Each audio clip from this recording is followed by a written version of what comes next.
So I'm delighted to say that joining me again on the We Are West Ham podcast is your main man here from the Eintracht Frankfurt podcast. It's Basti. Basti, how are you, mate, first of all? I mean, we said hello, we're having a little beer in the massive central bar, not the West Ham, our massive central bar. And I've never seen a man look so nervous when his team are winning 2-1 after the first leg of a European semi-final.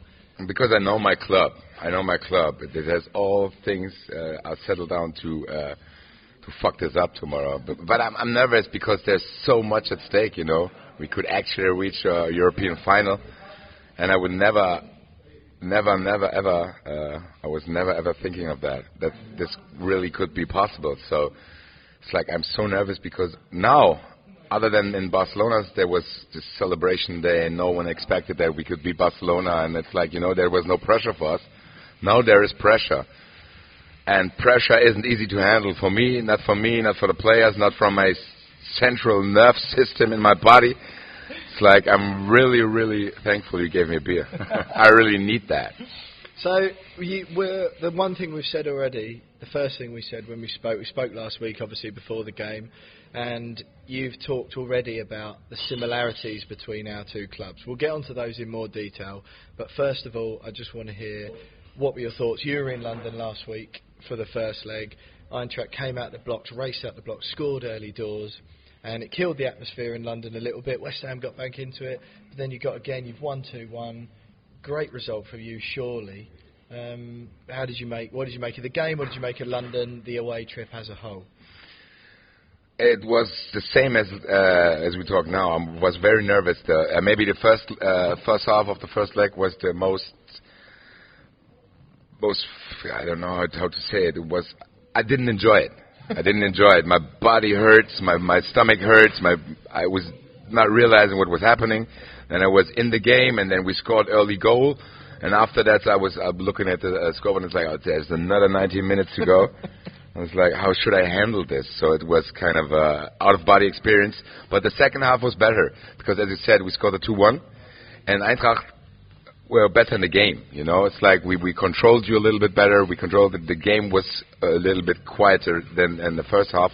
And as you said, we managed to took out the audience. So it was kind of a away game for us, but we were very loud, and we could manage to get in the game. And then I was quieter, and then I was able to support because in the first half I wasn't able to support because I was so nervous.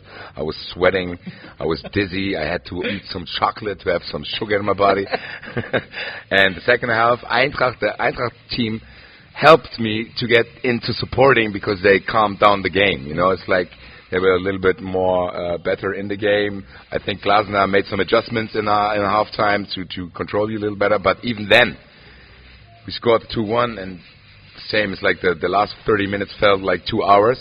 And then you had, I guess, Bowen. It was what do you call it? The bicycle kick. The bicycle kick. And from my point of view at the waist stand, I couldn't tell if it was bouncing down inside or outside, and I only looked at the referee. And if you looked at his watch, and I don't know if the watch works, and then you got VAR in your head, you know, it's like you can imagine. It's like, okay, ding dong, and it's like okay, it's 2-2. I have to say, Barcelona, Sevilla, and now West Ham, and all the short time after 2 years of Corona where nothing happened. It's like, I have to say, it's kind of too much. I think I have to go to a doctor after all that. Take a couple of years off, eh? Yeah, right. Yeah. But that's what I've been like. I mean, we've been speaking on the podcast this week, and every single round of this competition, to be quite honestly, it's too much. Like we said, and it was amazing to talk to you about it. You went to Barcelona and watched your team win 3-0 at the Nou Camp, you know, to go through against Barcelona to the Europa League semi-final, which is an incredible result. And we had almost exactly the same experience, didn't we? Yeah. Me and Dad, who's sitting off camera there, went to Lyon, we went to Seville, and we went to the group stages, which were all great. But when that third goal went in, Jared Bowen's one, to put us 3-0 up in Lyon, which virtually cemented our place in the semi-final. Yeah, right. The first goal, I didn't really see it properly. Then Declan Rice scored the second one, rifled in the bottom corner, and it was euphoria. And the third one goes in, and you said almost exactly the same thing to me about what you had at Nou Camp. There's no euphoria. There's just like, what on earth is happening there's just here? only It's too silence. much. It's overwhelming. It's overwhelming, and then you're just quiet. It's like you're just quiet, and because I think the body has to take his time to realize all that. I still haven't processed it. Me neither. So I haven't processed Seville because it was the return of the active fans, and it was kind of a very emotional moment. Then you have Barcelona, which was so incredible, 40,000 there. Then I went to London to experience the game I just described, and now I'm in front of a more historical game because it's all at stake. It's reaching the fucking final. I don't know how to manage it. I don't know how the players do it. I'm just a fan. I can sit there, I can drink, I can scream. They have to really concentrate and focus and playing. I really admire that for them because I couldn't handle all the pressure, and because every Eintracht Frankfurt player knows if they perform tomorrow night, or is it airing today or tomorrorow? No. So it'll be Thursday night. It will be Thursday night. They will be able to become legends. There will be kids named after them. There will be a tattoo on my left arm because on the right arm there's a cup winners, a guy who scored a decisive goal. Yeah. So there will be a lot of history at stake, and you will feel it in a stadium. You will feel it that every fan who's there knows what this is all about, and that's what makes me scared. Because it's too much. It's not like Barcelona. It's not healthy, all this, is it? It isn't. It can't be. It's not good for you, man. It's not good for anyone. Every one of these games, even though they're amazing, euphoric moments for us, it's got to knock a month off our lives, isn't it? Yeah, right. But the thing is, it's hard Every work. Time we do it's well, hard work, we're living a month left. Yeah, it's hard work. I celebrate the goals. It's okay, but after the goal, it's like hard work again, emotional hard work again. And when the game is done, and you would be able to celebrate it, you're out of power. You just go to the hotel and sleep. And then you're worried about the next game. Yeah, right. That's the thing. It's like, I reckon. I see myself, if this goes through, as I hope to, I see myself in summer in any country where the sun is, laying down there, drinking a beer on the beach. Phone off. Turn your phone off. Turn your phone off, and maybe I will completely break down and cry on the beach, and some animation guy asks me what's wrong with you, and leave me alone. It's like kind of a nervous breakdown. I don't know. Just muttering to yourself, real better. Yeah, right. You're right. You're not right. It's like It's like you go to a mental institution. Yeah, you're in trouble. I need a dolphin therapy after that. Yeah, for sure. And need a lot of dolphins to process all this. Right. So listen, we've touched on it already briefly, and me and you, it sounds like, had almost identical experiences in the games that got our teams to this stage. Yes. The video, the chat we had last week for the YouTube and the podcast got excellent feedback. Lots of Eintracht Frankfurt fans and West Ham fans talking in the comments, saying, and it became quite obvious how similar our two clubs are. Yes. We've had very similar experiences to get us here in the first place. You're more nervous than me, and I think that's because your team is winning. I think for West Ham it feels like we've got nothing to lose. It's easy for you to say. It's easy for you to say. I say your team is winning. So yeah, but you are actually winning. You want to give us the pressure. That's what you want to do. Yeah, but your team is actually winning the tie so far. But talk to me a little bit more about the similarities between our two clubs. You've mentioned it to us before we started recording, and everything you said really rang true with me and Dad, because we love West Ham more than most other things on the planet. And for so many years, that has been completely unrewarded. Yeah, We've had nothing in return. You're investing a lot of love, a lot of time, a lot of money, a lot of emotions. Yeah. There's nothing in return. I'm not sure I've ever invested as much emotion as you are quite now, because I've never seen such a nervous man. But talk to me about the similarities between Eintracht Frankfurt and West Ham. I think in the core of the real fans are very similar because they're very emotional, they're very strong, they're a little bit rough, maybe a little bit working class. Yeah, working class, and it's like powerful. Yeah, I can't explain it, but you guess, and that's what I heard about your club. There are movies about your club, about your firm, and there's a lot of passion about the club, you know. Even though the club isn't that successful, maybe that's what the passion is all about. because you cherish things. If something like this, something good happens, you really appreciate it because it's not usual to you, It's like not a Liverpool fan who says, "Oh, where do we going in the Champions League next year? Which travel?" Sure, yeah. It's obvious for them. For both of our clubs, it's not. Even though we have very, very much and very, very loud fans. But as I said, it's kind of a roller coaster experience. Like our clubs are kind of not experienced so much success. So I guess we went through the same pain, It's like investing and thinking maybe, and now is the time to cash in. And the sad thing is that only one of us could cash in, It's like not that both teams could win. And I would say maybe this final would be a proper final. Well, you said that, didn't you? It should be a final in the new It should be a final, and there should 50,000 West Ham, 50,000... Yeah, in Camp Nou. 50,000 West Ham, 50,000 Frankfurt fans. This is how it should be, but it isn't. Maybe there's a final between West Ham and RB Leipzig, and RB Leipzig is a shame for football. It's like there's not an actual club. They're 9 years old. There's no organic passion. There's nothing. They haven't even got to the final yet. Huh? They haven't even got to the final but yet. They will. You reckon? They will. I can't say it here because I hope this doesn't went to German television, but for me they feel like cancer. It's like they don't belong here, It's like there's some guy who has a lot of money and putting out guys like us because he has a lot of money and putting guys in which to them the club means nothing. Football means nothing to them. Where were they 10 years ago? It's like they sat at home one day and said, "Oh, maybe I could be a soccer fan or a football fan. I will go to RB Leipzig." Whoa, wow, that's not real. You can't fake it. It's organic. You have to. You talk to your dad, right? You got it from him. I got it from mine. It's like it goes over generation. When I was at Barcelona, as I already told you, I was with my friend whose daughters were there and his fathers were there. There were three generations all experiencing the moment. Everyone in his own way. Basti, RB Leipzig aren't even in the final yet. But they will be. It's okay. It's okay. Rangers have got a bit about them. You'll never know. They're even in the semi-finals. You won't be popular if any Rangers fans are watching this. It's only 1-0. You never know. Please, Glasgow, do your thing. Please, please, please, please, please, please, please. So listen. Secure, safe football. Safe football. Basti, talk to me then. This is mine and Dad's first time in Frankfurt, as it will be for so many West Ham fans. One question we had on the way, we haven't Googled it, we haven't had time for that. Is there more than one team in Frankfurt? Is it just Eintracht? Are there some second-tier teams? No, other than in London, there is only one team. The other Frankfurt team is so small. They're struggling third, with fourth, a fifth league. Oh, they're struggling. Then we don't have any rivals anymore. Kickers Offenbach is kind of in the minor league. Kaiserslautern went to the third league. It's like we don't have nothing around, which is sad. I would love to have something like you to be okay. I can go to my biggest enemy by subway. Yeah. And it's like we don't have that emotions. Kaiserslautern was good at the Bundesliga around 15 years ago.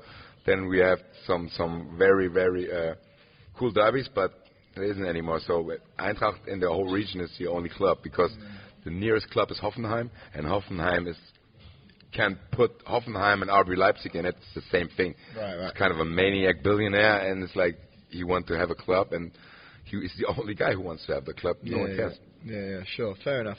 Well, look, you've spoken about how nervous you are already, which is quite apparent, to be honest. And it's a bit of a relief, to be honest, to me, because... I think we need to do some meditating together after this, maybe. Exactly. But semi-final meditation, and we put it out on YouTube. Yeah. Have you had the same feelings as I have for all the games before? Because you talk about how rare this is for Eintracht. All I've done, and it's happened so frequently for me, that, and I'm going to be honest, this is a story that happened to me last week before the first leg at London Stadium. I was walking around Tesco. You heard of Tesco? It's like a supermarket, big supermarket chain in the UK. And it was Thursday morning before the game. Just been to the gym and a little bit sleepy. And I just got my phone out in the vegetable aisle to text my dad, who's just sitting off screen there. I've gone to West Ham with my dad since I was 9. Got my phone out to text him, what time are we meeting at the ground later? And I started crying. I was just so emotional and happy. Don't tell me that because I'm in a very same mood, you know. It's like talking to friends. I'm just so on edge. You're on edge. You're very. But I'm so emotional and sad and happy. That's the thing. You're proud, you're scared, but you're also kind of emotional. It's like because it's so touchy. It's like I was the same thing. It's like it's the same thing talking to my friends, and if I exaggerate and tell them. If I imagine some scenes winning the cup and winning too much, too much because there's a story. One of the biggest players in our club's history, Jürgen Grabowski, which was part of the team who won the last European Cup in 1980. He died this year, so it would make too much sense to put the cup in the middle of the field, make a jersey from him over there, and that's like I can't speak any further because. Then I will start cry too, and not in the vegetable line, but right here. So it's just too much. Yeah, it's just too much. Yeah, but I can relate to the feeling that there's little things that can make you cry. Honestly, we were talking about it on the podcast this week. Thanks, Dad. I appreciate it. Bringing the beers in there. We were talking about it this week on the podcast, and a slightly different thing. But Mark Noble, West Ham captain, played there his whole career, the last of a dying breed of players, and.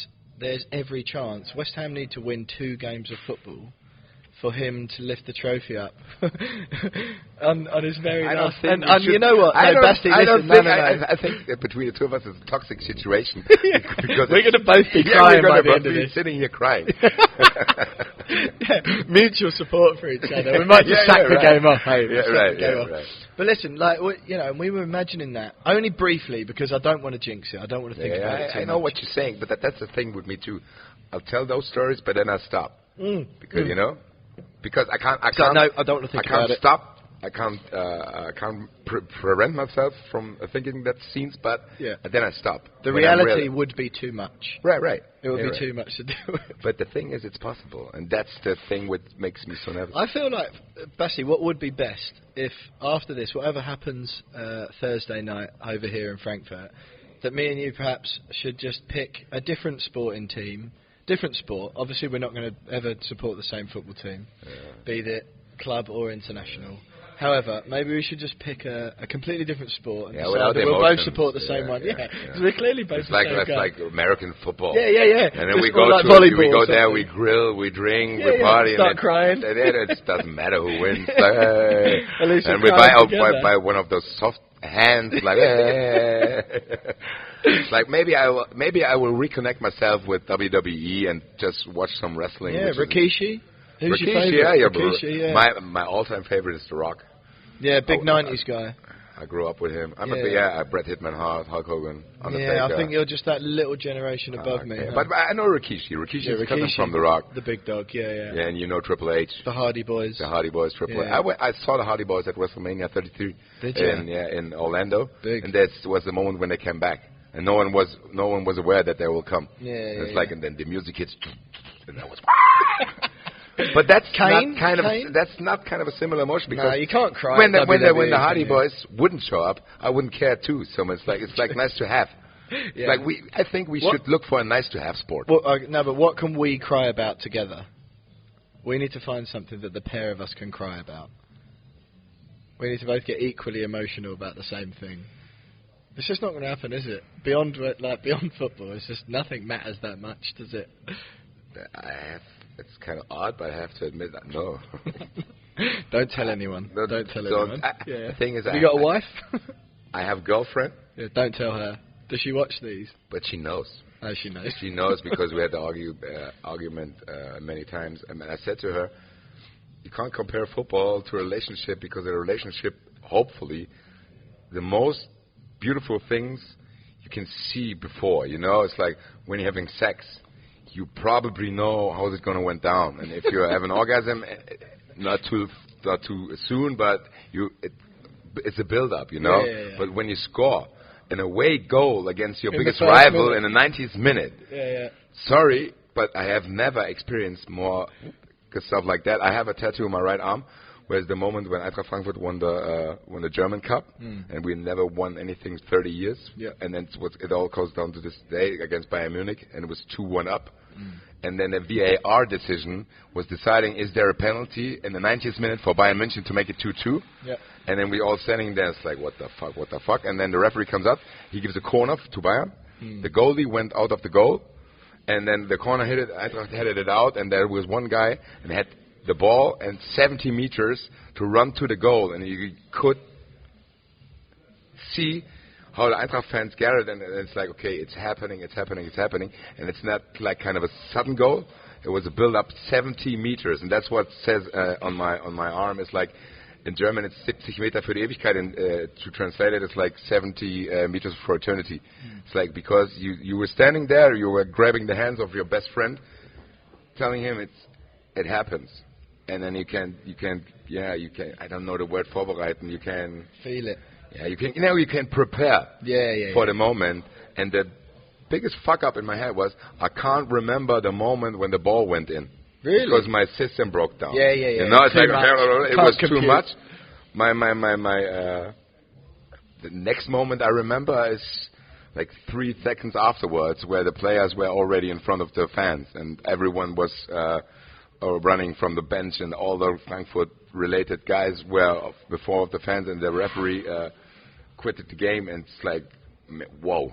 And I was sitting there, I didn't realize how much it would take, but 1 hour after the stadium, there's a picture where I'm sitting alone in the away stand, and I was twittering, what the fuck. And then afterwards, I went to the hotel and went to sleep. So, look, I don't want to. And that's just a fucking German Cup. What should I do when we win the European Cup? I don't know. I don't have any more arms.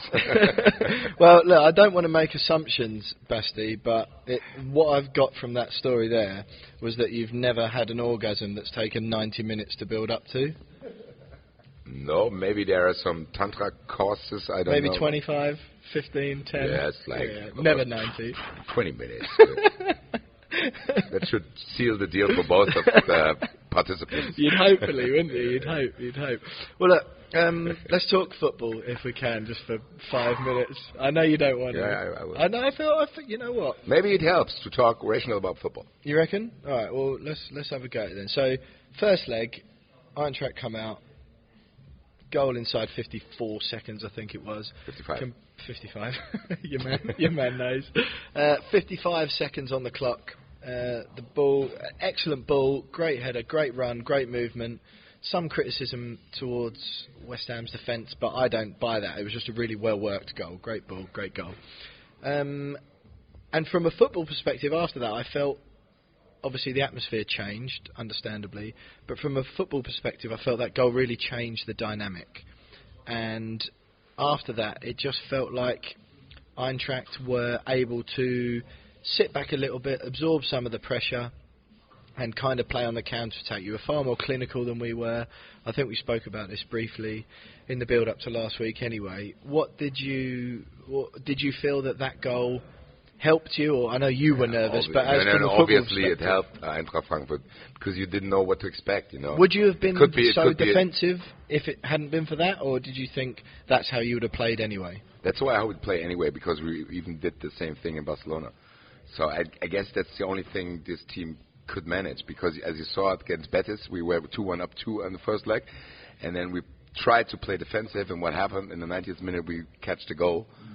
So I think they changed the plan because they saw that the team couldn't manage it, and I think the goal really helped Eintracht Frankfurt, because we can't say it because it's conjunctive, but maybe the game would be very, very much in a different direction if we didn't score the goal, because then, as you said, then you had the atmosphere, and then it's kind of could be some complete other way. So this was good for Eintracht scoring the goal. They can absorb, they can look what West Ham does, because we don't know West Ham, you know. It's not in the Bundesliga and the league. You play these teams 2 times a year, and then you know the players from last year. And we never played against West Ham. You can see some videos, but I don't think you could simulate the situation where a Bundesliga team plays against a Premier League team, because different styles of football, different styles of players.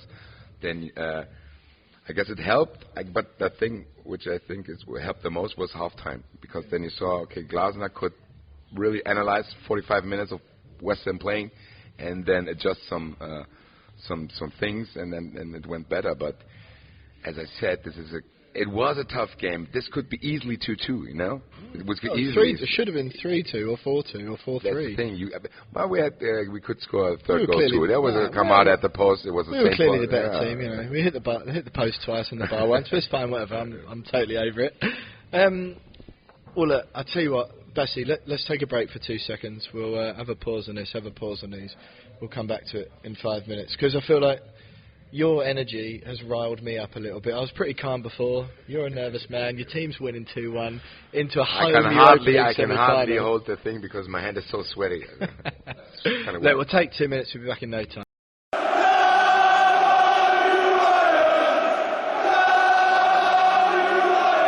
Right, Basti, look, we've spoken about the game last Thursday. We've spoken about the similarities between our two clubs. We've spoken about the similarities between me and you and how emotional we are as football fans, but we've put it off long enough.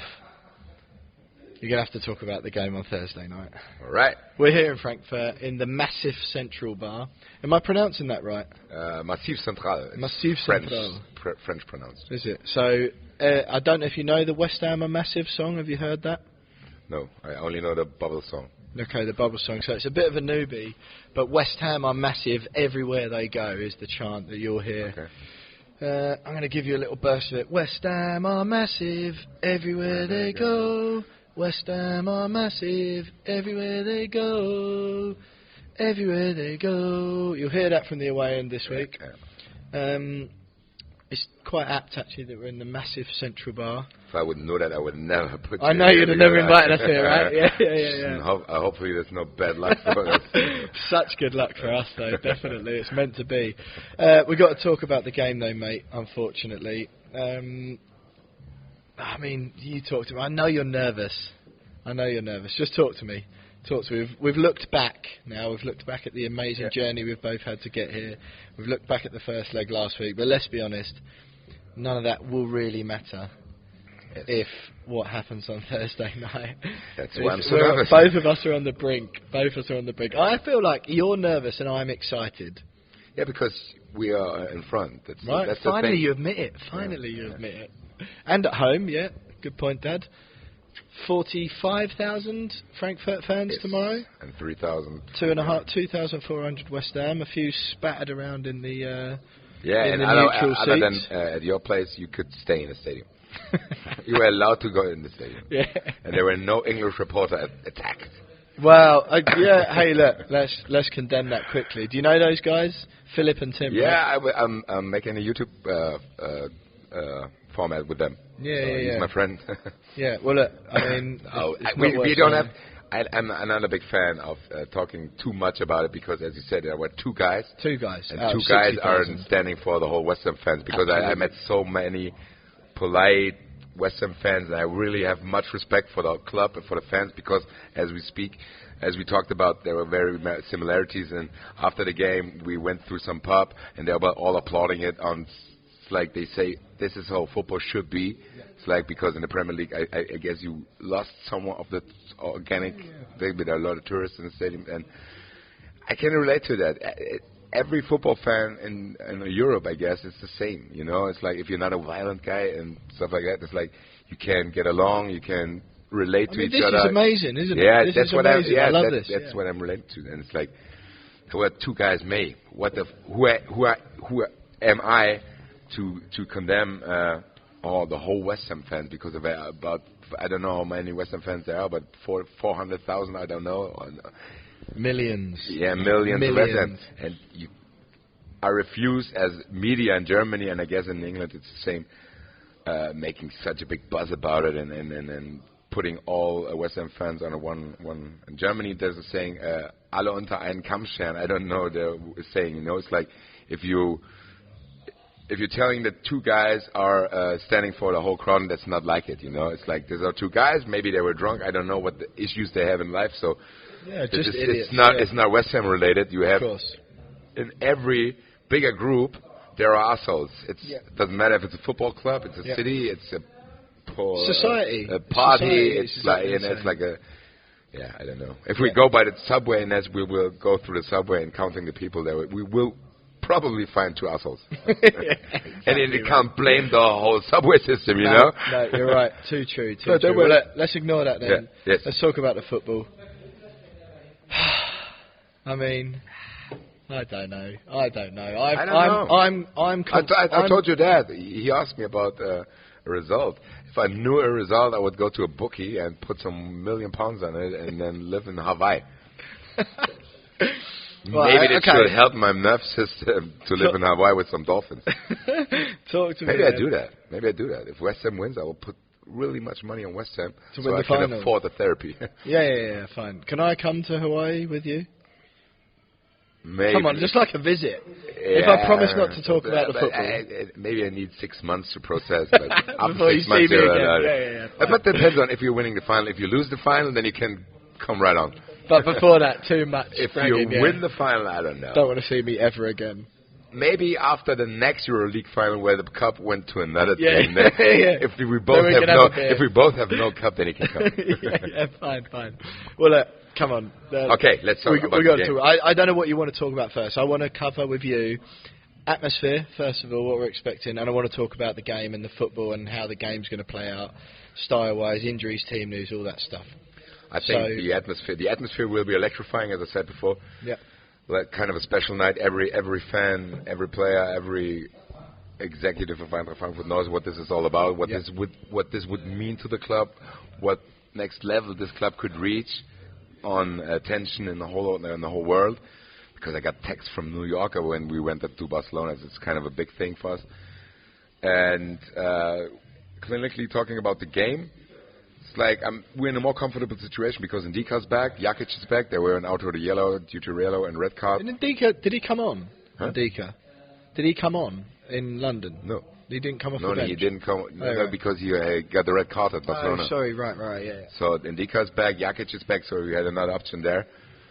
But yesterday we recorded our Eintracht podcast, and the other guys were talking about some players, who plays, and I said, guys, tomorrow, it doesn't matter who plays.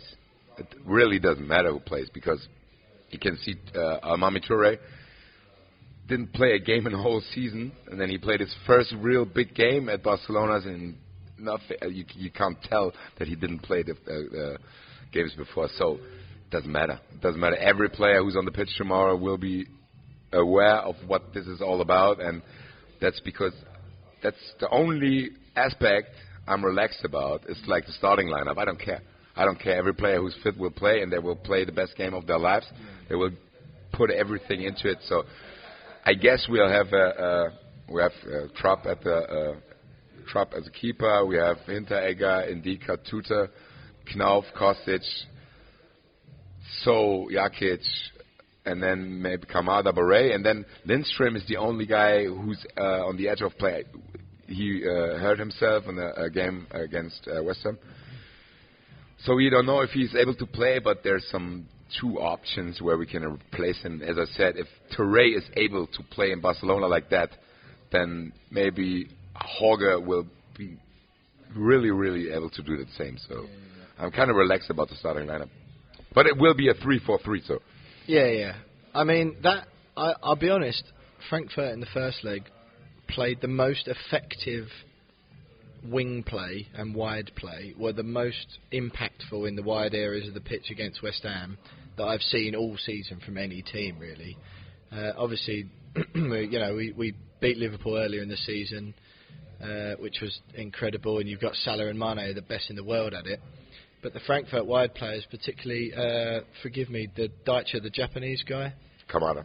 Yeah. I mean, me and Dad went to your game against Real Betis in Spain. He was amazing there, incredible. Sal in midfield, really. You want to have him? Decent I'll player. sell it to him here. Really? Yeah. I'll give you 30 million. Well, I've seen him play twice in my life, and he's been great twice. So. That's why we try to sell him to the Premier League. Because Arsenal fans think the same, because he scored 2 games against Arsenal. Right. Now you think he's so good. He is good. Look, all right, I take it all back then. God. No. But he was really. No, he's really good. Your whole team are really good out wide. In wide areas, you got the ball out wide quickly, and we were, because we had a lot of possession and we were sort of pressing. But as soon as you got the ball out wide, Sal in midfield got the ball, fizzes it out really quickly. Really technical, sound player, and it was like, oh, you were really clinical.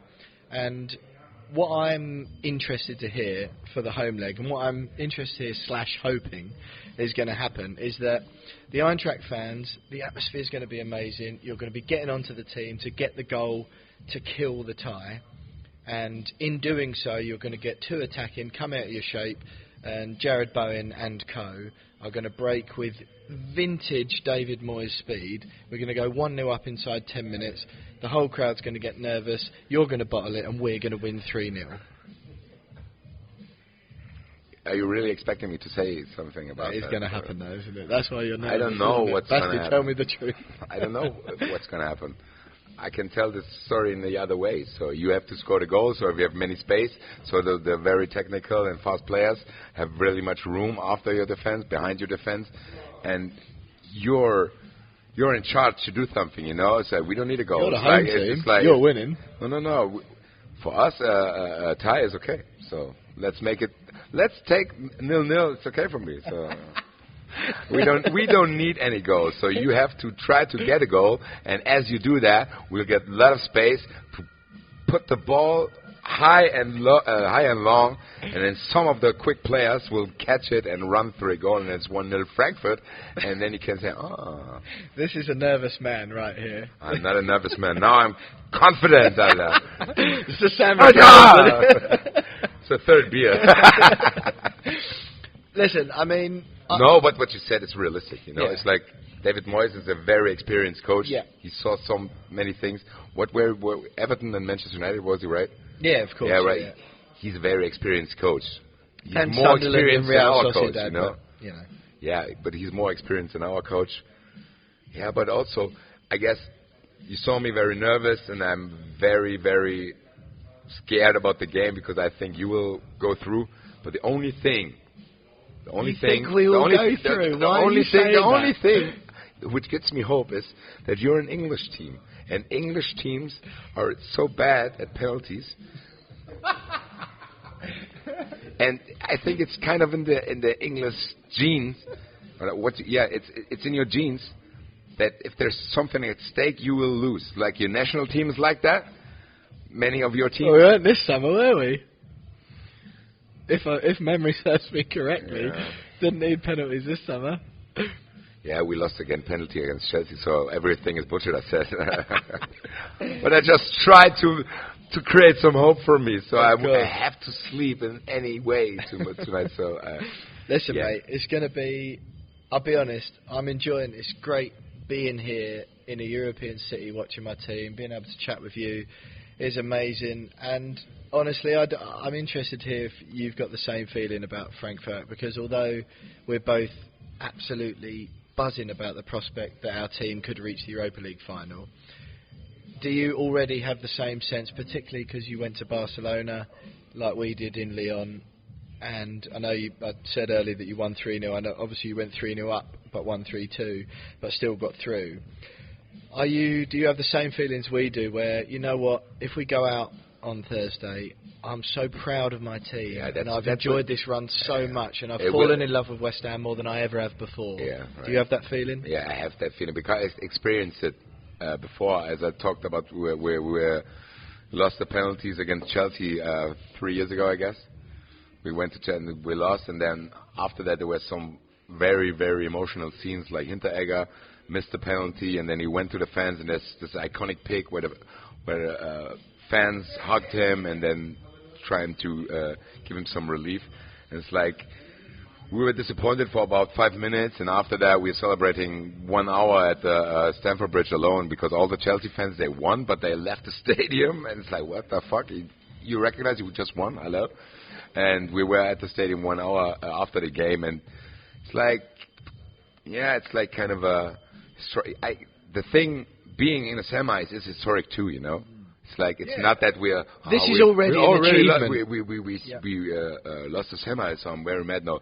It's like we will be disappointed because it was so close. Yeah, but about I guess 30 minutes, 45 minutes after the game, then the process will happen. What you already said, it's like it will be switched to proud. It will be switched to pride, and will be switched to this is why I'm going here. And then you can start processing what happened with you guys in Lyon, with ours in Barcelona, in Sevilla, and that's the time.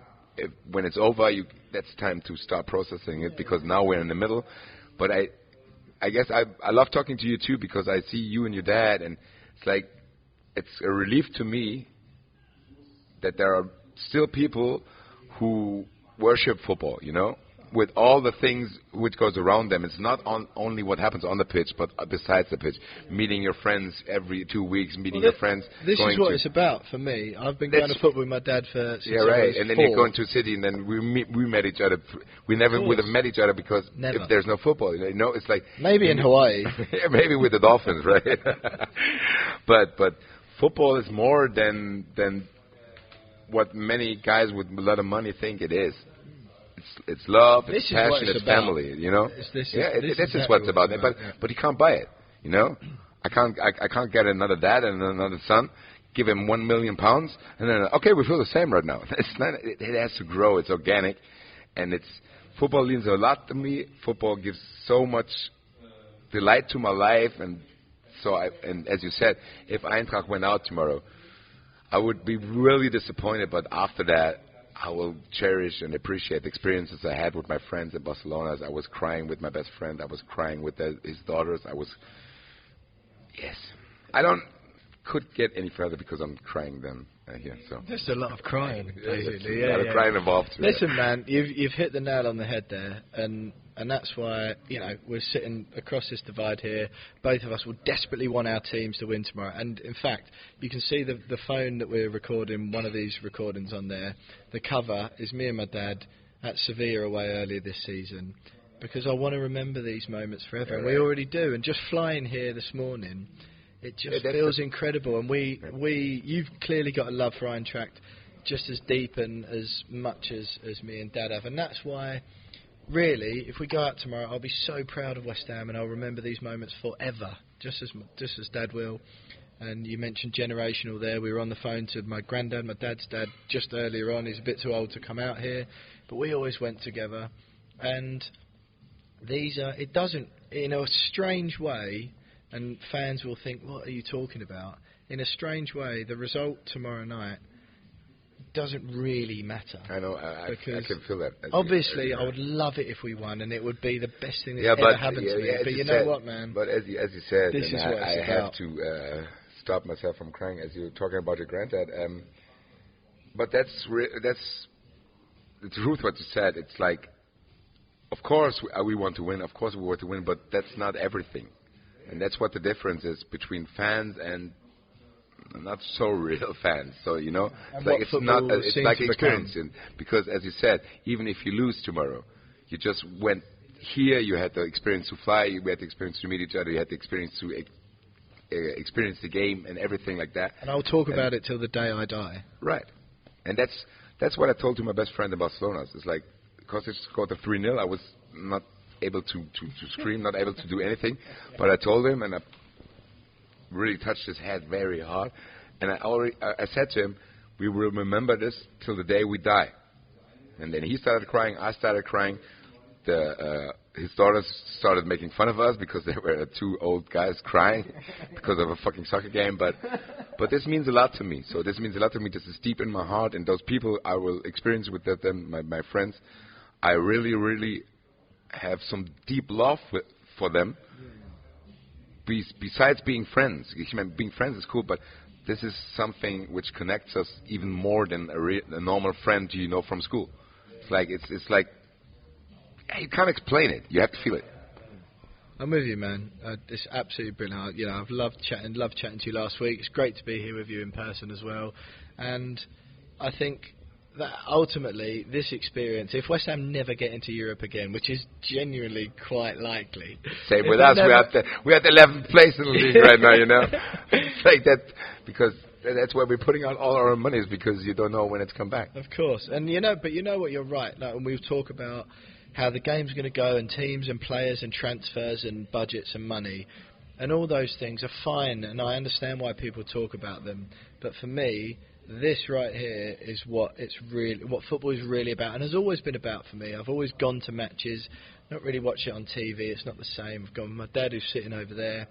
You're obviously the same. It's just, this is really what football's about, and it's not everyone experiences it in the same way. In fact, most football fans will watch it through a screen, whether it's here or on TV or whatever. Yeah, but that's where to go to matches and feel it and feel it's a thing that it's indescribable, isn't it? You can't quantify it unless you feel it and have felt it over a long period of time.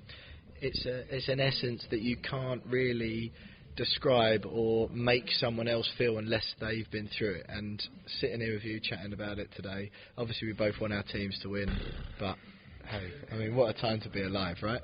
It is. It's kind of a good phrase for ending this, right? What a time to be alive.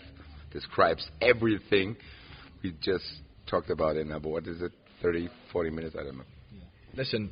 I can't hold the microphone too because it's sweaty again. The man's too sweaty. Listen, West Ham United away at Eintracht Frankfurt tomorrow in the Europa League semi-final. Anyone watching this, English, German, wherever you're from, whoever you might support, this is what football's about. And if you're a West Ham fan, Jesus, drink it in. And it sounds like, I mean, Basti, you'll do the same if you're an Eintracht fan. Drink it in as well. This is incredible. Whatever happens, obviously we'll be delighted if our team win. We'll be heartbroken if they lose. But what a journey. What an experience. What a time to be alive. Basti from the Eintracht Frankfurt podcast, thanks so much for joining us. Hope you enjoyed the game. Not too much, of course. And I won't either way. So yeah, it sounds like you're going to have a breakdown, whatever happens. But look, it's been a pleasure. Thanks for joining us. Thank we appreciate you so much for the having time. Everyone, thanks for watching. Bye-bye. West Ham are massive. Everywhere they go, come on, your irons, up the hammers. See you next time. Eintracht!